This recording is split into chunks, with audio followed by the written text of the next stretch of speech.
All right, this is our final phase of our project, and this is I'm Thomas. We have Tanner, Deandra, and Violet, and we're going to be discussing our company a little bit more. And so the problem that we're solving here is that there's small companies out there that small nonprofits who just lack the time, they lack the skills, they lack the money to market, and that's the problem out there for many small nonprofits, small businesses who want to solve these world problems, whether it be world hunger or homelessness or whatever it may be.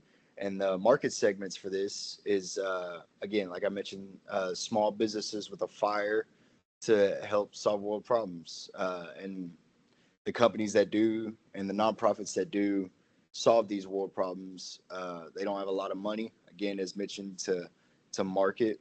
um, and then the next thing is businesses and nonprofits with not a lot of revenue. A lot of money goes into what they do to help solving, to doing the different things, and yeah. And so just people with the fire, nonprofits with the fire to do so, and then businesses with not a lot of money. Those are the market segments. And moving into the current solutions for this, there is. The current solutions is there's three companies that we have listed here: Help Good, Taproot, and Media Cause.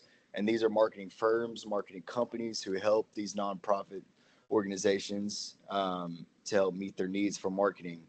And they maintain loyal clients and cost effectiveness and things like that. But there are a few things that they do not do well. I did mention cost effectiveness. It's expensive still. There's a lot of money, as we've done research on it. There's also they don't have a specific niche. They're just a marketing company, and there's not a lot of AI involved either. As we know in this world, AI is rapidly advancing, and so what we want to do is implement that and advance that.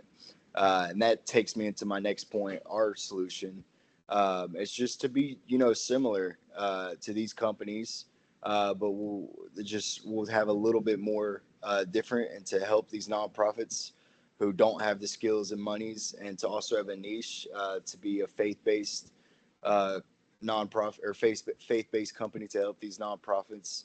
And we'll do it through an app, and this app is called the Awareness app. And how it is better than the alternatives is it's just the simplest way to get your company out there, through social media and through things like that. And then we'll do it as AI. We'll study AI more and use AI and to help get companies out there. And so this is what we hope our marketing app will do. And so now I'm going to pass it off to Tanner, who's going to discuss more further into this. Alrighty, thank you, Thomas. I appreciate that. So at this point, we've heard the problem and who we're serving. So let me just tell you why Awareness App is the right answer. Our unique value proposition is pretty simple. Awareness App is the only AI-powered marketing tool built specifically for nonprofits, not small businesses, not content creators, nonprofits. And that's really what's going to set us apart because every other option out there, whether it's an agency, a generic AI tool, or a volunteer platform, they all make nonprofits adapt to them. So we're building this app the other way around. We started with the nonprofit and we're building everything around their reality. So that comes down to four things: speed, because a nonprofit can go from 0 to 100 in a full week of content faster than it would take to write a single post on their own. Focus, because every piece of content is written for cause-based storytelling, not corporate marketing. Affordability, because we start completely free, so there's no barrier to get started. And intelligence, because the more you use the Awareness app, the more it learns your voice and your mission and your audience. So the way I like to think about it is Awareness app gives nonprofits a marketing department they never had. And honestly, nobody else is offering that right now. Okay. So now the next question is, how does a nonprofit actually, like, how do you discover the Awareness app? How does it exist? So our first channel is the App Store. When a nonprofit director pulls out their phone and searches for marketing tool, we need a Awareness app to be the first thing they see. So from day one, we're investing in an app store optimization and owning search terms like nonprofit marketing app. Second is nonprofit conferences. There's huge annual events like the Nonprofit Technology Conference where thousands of nonprofit leaders show up in one place. We go there, we set up, we do live demos of awareness app, and we just let the product speak for itself. That's honestly one of the best ways to get in front of our exact customer because the trust is already there. Third is content marketing. We publish free nonprofit marketing tips every week through email, social media, newsletters. The whole idea is that by the time someone is ready to pay for a tool, Awareness App has already been helping them for months. So we build that relationship before we ever even ask for anything. And fourth is partnerships. Awareness App integrates with tools nonprofits are already using every day, like Canva and MailChimp. So when we show up inside something they already trust, it doesn't feel like a sales pitch. It's more of like a natural next step. All right, so how do we actually build Awareness App? Because a good idea only matters if you can actually pull it off. So we're approaching the build in three phases. The whole idea behind it is to get something real into people's hands as fast as possible and then improve it from there. So phase one is months 1 through 3. This is our MVP phase. So we're not using code tools to build a working version of the awareness app. So we don't have a full engineering team right away. So we're gonna build the core experience where you sign up, input your mission, and awareness app generates content for you. Then we put that in front of 10 real nonprofits and we just listen. You know, what works, what doesn't, what is missing. Their feedback shapes everything that comes next. Phase two is months 4 through 6, and this is when we launch Awareness App publicly on the App Store. We bring in part-time developer to clean up the AI output quality. We add the posting calendar and caption library, and we push to get to 100 paying subscribers. That is our first real proof that people will actually pay for this. Phase 3 is months 7 through 12, and this is where Awareness App really starts to scale. So we hire our first marketing and customer success people. We launch a nonprofit partnership program, and we build our integrations with tools like Canva and MailChimp. By the end of the year, we are targeting 500 subscribers and over $7,000 in monthly recurring revenue. The main thing I want you to take away from this is we're not trying to build everything at once. We build the core, we listen to nonprofits, and we let their feedback drive what comes next. That's honestly how you build something people actually stick around for. Perfect. And then with that, like we have this product that we really that we love and we have a vision for. But if we have this product but we're not able to market it well, then how is anyone ever going to know about us? And so with that, we kind of have three pillars for our marketing strategy. First is that we want to target and dominate tight niches. So first, we want to position this AI marketing tool as specifically for nonprofits. We have like a desire for these nonprofits to get their mission out there, but a lot of them can't afford it. And so that's kind of like where we're going to be, is that we want to exist for nonprofits who maybe don't have the time or the money to hire like a marketing firm to do their marketing. And then we also want to make simplicity and accessibility for nonprofits our clear competitive advantage. So because it's easy, you just input your mission or you input like various things that the app will prompt you. It will make it easy for you just to generate your marketing schedule or your strategy or content. And so that's like how we want to set ourselves apart. And then additionally, we're going to use a freemium and then a content strategy to build trust with our customers. So first, we want to offer a free version initially to remove any kind of cost barrier. So we'll talk about this in our revenue model section, but we have like tiers that we'll start with. So our first tier is just completely free to remove any barriers to using our product.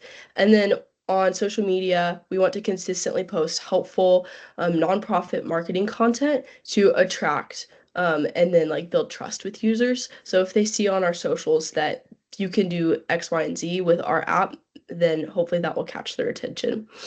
And then finally, we want to leverage high trust distribution channels. So similar to what Tanner was talking about before, going to nonprofit conferences, doing partnerships with companies like Canva, and then also doing like integrations with them. We want to meet users where they are instead of relying on just like Instagram ads to avoid looking sketchy or not trustworthy. And then with that, we're going to look at our revenue model next. So we kind of have three phases for our revenue model. So first we have our core, and then we're going to expand on that, and then we're going to scale it.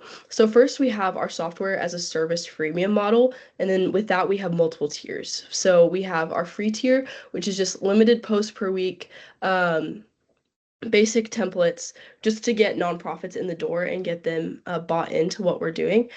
And then as you want to expand or grow on the free tier, you can implement the paid tiers. So we have the starter plan, which is only going to be $12 a month, the cost of like Disney Plus, something like that.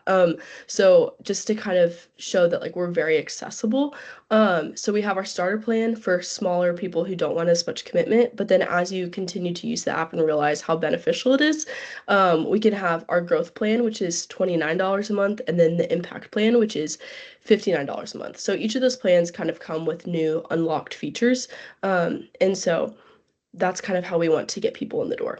And then with that, we want to expand beyond just our core model. So by implementing add-on revenue streams like extra AI content beyond just like your 5 production limits a day, and then doing advanced analytics, campaign insights, getting to get all of that data that will come with an add-on, and then also doing like cross-platform integration. So really being able to just seamlessly do things between Instagram, Facebook, LinkedIn, like all of those different things.